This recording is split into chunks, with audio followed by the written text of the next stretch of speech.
మీ పిల్లలు చదువుకున్నది ఎగ్జామ్ హాల్లో రాయాలన్నా కాంపిటేటివ్ ఎగ్జామ్ క్రాక్ చేయాలన్నా మెమరీ ముఖ్యం. మెమరీ అనేది గిఫ్ట్ కాదు, రైట్ టెక్నిక్ అండ్ ప్రాక్టీస్ తో ఎవరైనా సాధించవచ్చు.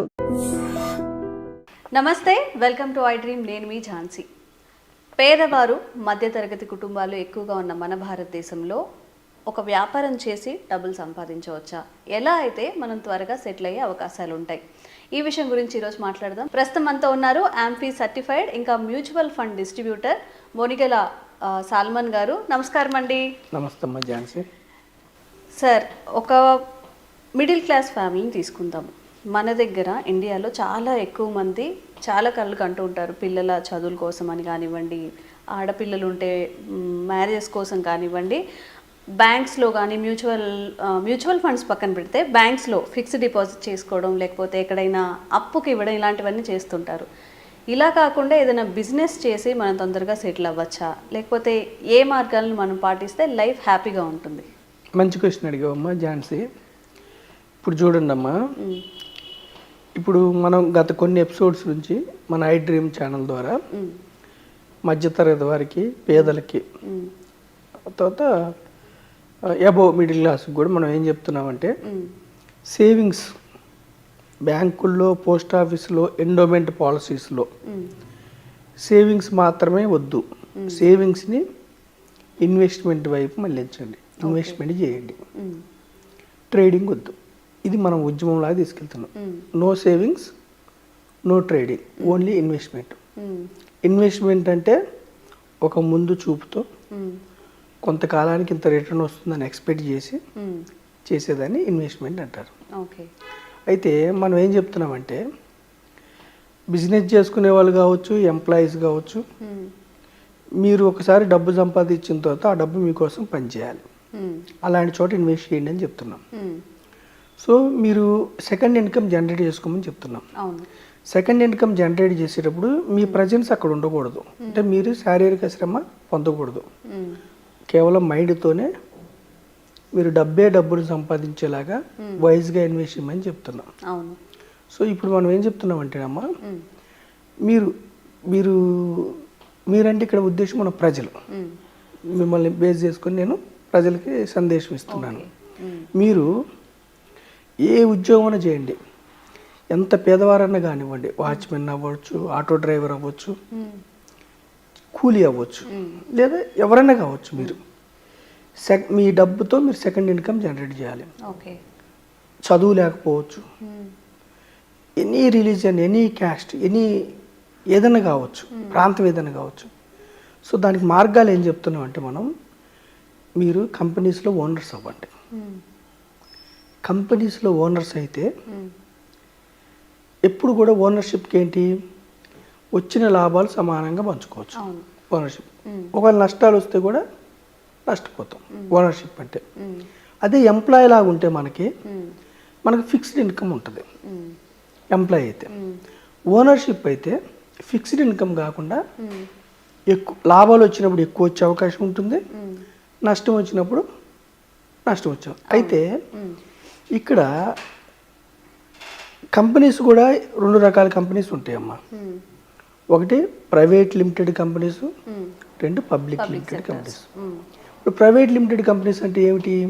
ఏవైనా మనకి ఎంటర్‌ప్రెన్యూర్స్ కానివ్వండి, లేకపోతే డేటా ఎంట్రీస్ కానివ్వండి, ఇట్లా ఛానల్స్ కానివ్వండి. ఇప్పుడు చూడండి అమ్మా, మనం ఉన్న వీధిలో కానీ, మనం ఉన్న చుట్టుపక్కల కానీ హోటల్స్ ఉంటాయి, బాగా టేస్ట్ ఉండే హోటల్స్.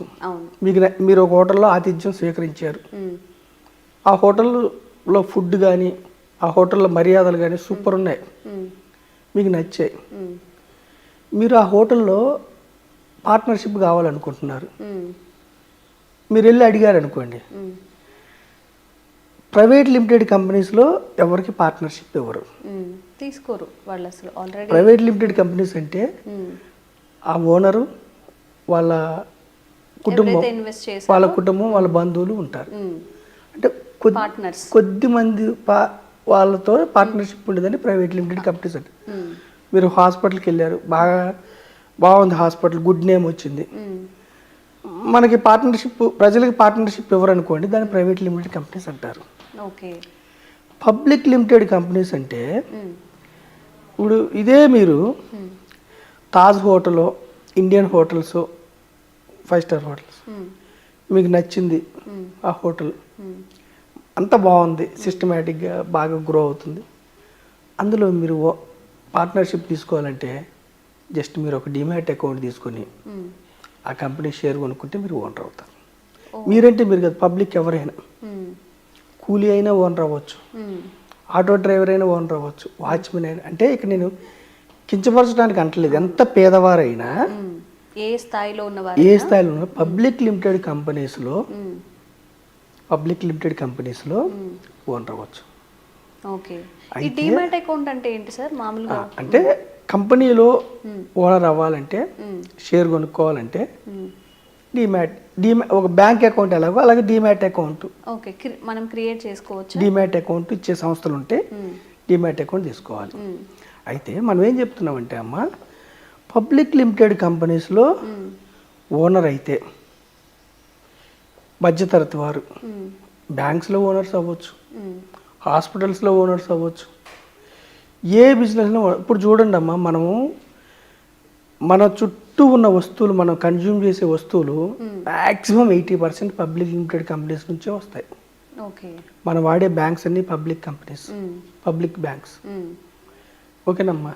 మనం పొద్దున్న లేస్తే వెలిగించే గ్యాస్ దగ్గర నుంచి, వాడే వస్తువుల దగ్గర నుంచి, హిందుస్థాన్ యూనిలివర్ కానీ, ఫ్రిడ్జ్ కానీ, ఫ్యాన్ కానీ, రిఫ్రిజిరేటర్లు కానీ, ప్రతి వస్తువు public limited. 80% 90% public limited companies. మనం చేసే మిస్టేక్ ఏమిటంటే, మన భారతదేశంలో మన పేద ప్రజలు కానీ మధ్యతరగతి వారు చేసే మిస్టేక్ ఏమిటంటే, ఎంప్లాయీగా ఉండటానికి మాత్రమే ఇష్టపడుతున్నారు. ఎంప్లాయీగా ఉంటే లిమిటెడ్ ఇన్కమ్, లేదంటే బిజినెస్ చేస్తున్నారు, ఒక హోటల్ పెట్టారు, ఒక ఎనీ హోటల్, లేదంటే ఎనీ బిజినెస్, కూరగాయల వ్యాపారం ఏదైనా కావచ్చు, లిమిటెడ్ ఇన్కమ్. దాన్ని వైజ్గా ఇన్వెస్ట్ చేస్తే, తెలివిగా ఇన్వెస్ట్ చేస్తే, అంటే కంపెనీస్లో ఓనర్స్ అయితే, పబ్లిక్ లిమిటెడ్ కంపెనీస్లో ఓనర్స్ అయితే, మీరు ఈ కంపెనీ యొక్క గ్రోత్ని బట్టి ఈ కంపెనీస్కి లాభాలు వస్తుంటే మీకు కంపెనీలు డివిడెండ్స్ ఇస్తాయి, లాభాలు పంచుతాయి. ఓకేనమ్మా. తర్వాత క్యాపిటల్ గెయిన్ అంటే షేర్ వాల్యూ పెరుగుతూ ఉంటుంది. సో మనం ఏం చెప్తున్నాం అంటే, పబ్లిక్ లిమిటెడ్లో ఓనర్షిప్ తీసుకోవడానికి పేదవారు మధ్యతరగతి వారు ప్రయత్నించండి. ఓకేనమ్మా. అయితే ఇక్కడ లిమిటెడ్ అంటానికి అర్థం ఏమిటి? లిమిటెడ్, ప్రైవేట్ లిమిటెడ్కి పబ్లిక్ లిమిటెడ్ అని ఉంది. లిమిటెడ్ అంటే ఏంటంటే, లిమిటెడ్ అంటే లయబిలిటీ లిమిటెడ్ అమ్మ. అంటే ఇప్పుడు మనం ఒక గ్యాస్ కంపెనీలో షేర్ తీసుకున్నాం, ఓనర్ అయ్యాం మనం. ఆ గ్యాస్ కంపెనీలో ఏదైనా ప్రమాదం జరిగింది అనుకో, కేసు షేర్ హోల్డర్స్ మీద రాదు. ఓనర్, మనం షేర్స్ కొనుక్కున్నాం కదా, పబ్లిక్ మన మీదకి రాదు. అక్కడ ఆ టైంలో ఎవరైతే తప్పు చేశారో ఎంప్లాయీ, వాళ్ళ మీద కేసు వెళ్తుంది. అంటే మన బాధ్యత లిమిటెడ్గా ఉంటుంది లిమిటెడ్ కంపెనీస్లో. కానీ మనకు వచ్చే ప్రాఫిట్స్ లేదా క్యాపిటల్ గెయిన్ అన్లిమిటెడ్ ఉంటుంది. మళ్ళీ మనకు పోయే డబ్బు లిమిటెడ్. ఇప్పుడు నేను ఒక 10,000 రూపాయలు పెట్టి ఏదైనా కంపెనీలో ఓనర్షిప్ షేర్స్ తీసుకున్నాను, నా పోయే డబ్బు 10,000 మాత్రమే. నా కంపెనీకి, నేను కొన్న కంపెనీకి విపరీతమైన అప్పులు తీర్చలేని స్థితి వస్తే, ఓకేనమ్మా, నా 10,000 షేర్ జీరో అయిపోతే నా 10,000 మాత్రమే పోతాయి, కానీ నా ఇంటికి వచ్చి ఇంకా నన్ను అప్పులు అడగరు. అదే మనం ఇండిపెండెంట్గా బయట మనం ఒక బిజినెస్ పెట్టుకుంటే, మనం ఒక 5 లక్షలు తీసుకెళ్ళి బిజినెస్ పెట్టామమ్మా, ఇంకా ఎక్కువ అప్పులు అయినాయి అనుకో, మనం రొటేట్ చేయటం రాక, అప్పుడు మనం ఇల్లు పర్సనల్ ఆస్తులు కూడా అమ్ముకొని తీర్చాల్సి వస్తుంది. అంటే ఇక్కడ అప్పులు, బాధ్యత ఇవి లిమిటెడ్గా ఉంటాయి లిమిటెడ్ కంపెనీస్లో. సో ఇప్పుడు మనం ఇక్కడ అసలు పాయింట్కి ఎందుకు వస్తున్నామమ్మా, మనం కొంతకాలంగా పేద ప్రజల్ని మధ్యతరగతి వారిని ఏం చెప్తున్నామంటే, కేవలం ఎఫ్డీలు, ఆర్డీలు, ఎండోమెంట్ పాలసీస్, చిన్న ఇన్స్ట్రుమెంట్స్, ఇది పిఎఫ్ కానీ సుకన్య సమృద్ధి కానీ పెద్దగా రిటర్న్ రాని ఇన్స్ట్రుమెంట్స్ని మీరు పెట్టుకుంటే సేవర్స్ మీరు లూజర్స్ అవుతున్నారు. ఇన్ఫ్లేషన్, ద్రవ్యోల్బణం కూడా రాకుండా లూజర్స్ అవుతున్నారు. కాబట్టి సేవింగ్స్ కాకుండా ఇన్వెస్ట్మెంట్ వైపు రండి. ఇన్వెస్ట్మెంట్ అనగానే స్టాక్ మార్కెట్లో ట్రేడింగ్ కాదు, ట్రేడింగ్లో మొత్తం డబ్బులు పోతాయి. ట్రేడింగ్ అంటే future and options, intraday. Trading వద్దు, ఇన్వెస్ట్మెంట్ చేయండి. మళ్ళీ ఇన్వెస్ట్మెంట్లు కూడా ఇప్పుడు ఏ స్టాక్ పడితే ఆ స్టాక్, భారతదేశంలో 5,000 స్టాక్స్ ఉన్నాయి. ఏ స్టాక్ పడితే ఆ స్టాక్ కొనుక్కొని లాభాలు వస్తాయంటే లేదు, కొన్ని జీరోస్ అయిన స్టాక్స్ కూడా ఉన్నాయి. మనం అందుకే పేద ప్రజలు ఏం చెప్తున్నాం, మధ్యతరగతి వాళ్ళని ఏం చెప్తున్నాం అంటే, మనకి దేశం ఇచ్చిన అదృష్టం equity mutual funds. Equity mutual funds, equity mutual funds అంటే మీరు 100 రూపాయలు పెడితే కూడా 50 కంపెనీస్లో మీకు ఓనర్షిప్ వస్తుంది. ఓకే, 50 కంపెనీస్లో మీకు ఓనర్షిప్ వస్తుంది. మనకు నాలెడ్జ్ లేకపోయినా ఏ కంపెనీలో పెట్టాలి, ఏదో అమ్మాలి, ఫండ్ మేనేజర్ చూసుకుంటాడు. అందుకే మనం ఏం చెప్తున్నామంటే, పబ్లిక్ లిమిటెడ్ కంపెనీస్ వైపు మీరు ఇన్వెస్ట్ చేయడానికి ఆలోచన పెంచుకోండి. మీ ప్రజెన్స్ ఉండకూడదు. మీరు లేకపోయినా మీకోసం కంపెనీస్ పనిచేయాలి, మీకోసం బోర్డ్ ఆఫ్ డైరెక్టర్స్ పనిచేయాలి, ప్యాసివ్ ఇన్కమ్ జనరేట్ చేయాలి. షార్ట్ పీరియడ్లో ఈక్విటీ, మన మ్యూచువల్ ఫండ్స్లో, ఈక్విటీ మ్యూచువల్ ఫండ్స్లో కానీ పబ్లిక్ లిమిటెడ్ కంపెనీస్లో కానీ రిస్క్ ఉంటుంది. ఓకే, డైరెక్ట్ స్టాక్స్ కొంటే హై రిస్క్ ఉంటుంది. నాలెడ్జ్ ఉంటేనే డైరెక్ట్ స్టాక్స్ కొనండి. నాలెడ్జ్ లేని వాళ్ళ కోసం మనం ఏం చెప్తున్నామంటే, డైవర్సిఫైడ్ ఈక్విటీ మ్యూచువల్ ఫండ్స్. మీ డబ్బే మీకు డబ్బును సమకూర్చి పెట్టాలంటే మీరు 50 పబ్లిక్ లిమిటెడ్ కంపెనీస్లో పార్ట్ 1 అవ్వాలి. అది కూడా ఒక రంగం కాకుండా 15 రంగాలు, దాన్ని డైవర్సిఫైడ్ అంటారు. డైవర్సిఫైడ్ అది కూడా మీ సొంత ఈక్విటీ మ్యూచువల్ ఫండ్లో ఒకటే మనకి డిసడ్వాంటేజ్ ఏంటంటే, వేలు స్కీమ్స్ ఉంటాయి, ఏది కొనాలి ఏది అమ్మాలని.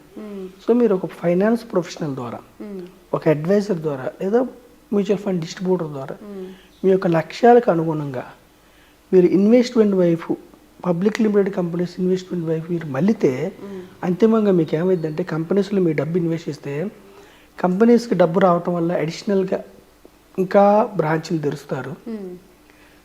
కంపెనీస్కి మీరు ఇన్వెస్ట్ చేయడం వల్ల కంపెనీస్కి షేర్ వాల్యూ ద్వారా డబ్బు రావటం వల్ల పే హైక్స్, అంటే వాళ్ళకి జీతాలు పెంచుతారు, ఎకానమీ గ్రో అయింది, కంపెనీస్కి లాభాలు వస్తే కార్పొరేట్ ట్యాక్సులు పెరుగుతాయి, దేశానికి ఉపయోగం. ఎప్పుడైతే దేశానికి డబ్బు వస్తుందో వాళ్ళు మళ్ళీ స్పెండ్ చేస్తారు రోడ్ల మీద, సంక్షేమం మీద, ఎకానమీ గ్రో అయింది, అంతిమంగా మీరు గ్రో అవుతారు.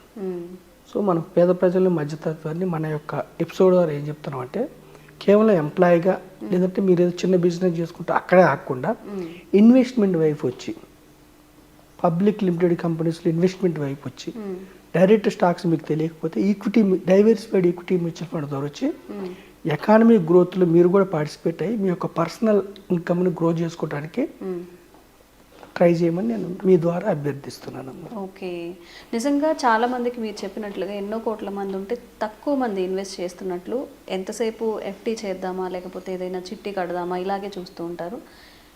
ఇట్లా ఇన్వెస్ట్ చేస్తే నిజంగా రిటర్న్స్ కూడా మంచిగా ఉంటాయి, హ్యాపీ లైఫ్ లీడ్ చేసే అవకాశం కూడా ఉంటుందండి. Thank you so much. Thank you అమ్మా ఝాన్సీ.